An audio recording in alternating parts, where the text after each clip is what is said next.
नमस्कार दोस्तों, मैं डॉक्टर चीनू अग्रवाल एक मनोवैज्ञानिक हूँ और मनोविज्ञान में खासकर पॉजिटिव साइकोलॉजी में दो वर्च्यूज का बहुत ही जिक्र होता है। एक है ग्रैटिट्यूड और दूसरा है फॉरगिवनेस। इन दोनों कंस्ट्रक्ट्स पर बहुत सारे रिसर्चेस हुए हैं और इन दोनों का बेनिफिशियल इफेक्ट एस्टैब्लिश हो चुका है हमारी इमोशनल, मेंटल और फिजिकल हेल्थ पर इन दोनों में से ग्रैटिट्यूड थोड़ा आसान है और फॉरगिवनेस उतना ही मुश्किल।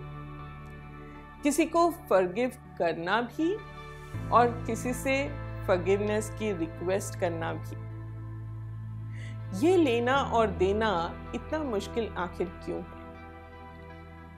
जब हमें कोई कहता है कि यार जाने दो, माफ कर दो, लेट गो कर दो, तो इसमें एक बाधा है।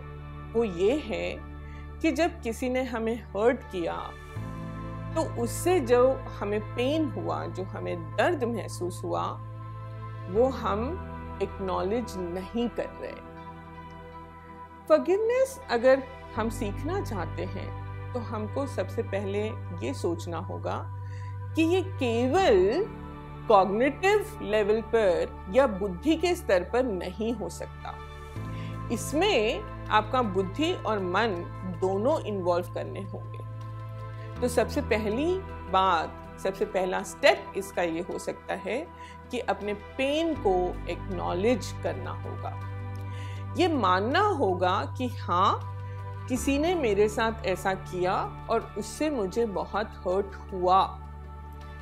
जब हम अपने हर्ट को एक्नॉलेज करें तो अपने बॉडी को स्कैन करके जरा देखें कि वो हर्ट हमारे बॉडी में कहाँ लोकेटेड है।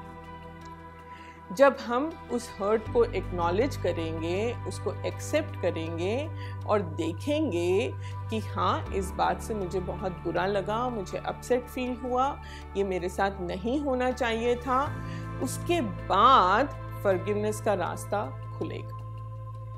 पेन एक्सेप्ट करने के बाद जो दूसरा स्टेप है वो ये है, देखें कि क्या ये पेन आप अपने साथ रखना चाहते हैं या आप इसको रिमूव या रिलीज करना चाहते हैं। अगर आप रिलीज करना चाहते हैं तो इसमें 3 चीजें देखिए। पहला, क्या ये जो हर्ट जिसने भी कॉज किया वो पूरी तरह से इंटेंशनल था या पूरी तरह से अनइंटेंशनल था या पार्शियली इंटेंशनल था। अगर अनइंटेंशनल था, किसी से अनजाने में कोई गलती हो गई, तो फॉरगिव करना आसान है। अगर पार्शियली इंटेंशनल था तो हमें ये देखना होगा कि वो इंटेंशन कैसे, क्यों आया था, क्या हमारे साथ भी कभी कभी ऐसा हो जाता है या क्या कॉमनली लोगों के साथ ऐसा होता है, वो चाहकर या ना चाहकर भी या किसी के कहने में आकर इस तरह की बात कर देते हैं। और तीसरा, अगर ये प्योरली इंटेंशनल था, अगर प्योरली इंटेंशनली किसी ने हमारे साथ कुछ खराब किया है तो फॉरगिवनेस सबसे ज्यादा मुश्किल है। उसमें फिर हमें 2-3 बातें देखनी होगी। पहला, क्या हमारे लिए उनके साथ रिलेशनशिप इम्पॉर्टेंट है? अगर है तो कितनी इम्पॉर्टेंट है? अगर ये रिलेशनशिप इम्पॉर्टेंट है और बहुत इम्पॉर्टेंट है तो हमें अपने हर्ट को एक्सप्रेस करने के लिए अपने आप को तैयार करना होगा। कई बार लोग बहुत सारी बातें कह जाते हैं या कर जाते हैं पर उन्हें इसका अंदाजा नहीं होता कि उनकी बातों ने हमें कितना दुख पहुंचाया है। दूसरा, अगर आपको लगता है कि उनसे बात करने का कोई फायदा नहीं है, वो अपनी गलती को नहीं मानेंगे या